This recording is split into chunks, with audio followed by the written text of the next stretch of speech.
Welcome to our channel. Today we how to authorize response to CP2000 notices, full guide step by step clearly. If you receive a CP2000 notice, it means the IRS has proposed changes to your tax return. First, carefully read the notice to understand the proposed adjustments. Review the specific items that the IRS has compared to third-party documents. Gather all relevant documentation to support your case. This might include W-2 forms, 1099s, and any other supporting paperwork. Next, determine if you agree with the proposed changes.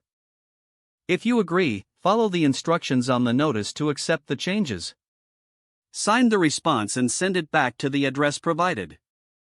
If you disagree, prepare a written response explaining your position. Be sure to include copies of any relevant documentation that supports your claims. Clearly reference the specific items from the CP2000 notice you are disputing. Use clear and concise language to avoid confusion. Make a copy of your response and documents for your records. Mail your response to the IRS at the address specified in the notice. Consider using certified mail for tracking purposes. Wait for a response from the IRS. This could take several weeks, so be patient. If necessary, be prepared to further discuss the items in question. If you need assistance, consult a tax professional for guidance. Keep all correspondence related to the CP2000 in a dedicated folder. Stay organized to ensure a smooth resolution of the issue.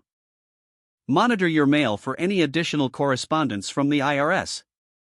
If you receive a notice of adjustment, review it carefully to ensure accuracy. If the page does not load, refresh the browser or try again in a private or incognito window. Make sure you are using the correct email address, then retype it carefully to avoid small typos. If your password is not accepted, use the reset option and create a new strong password you can remember. Check your spam folder for verification or security emails, then complete any requested confirmation steps.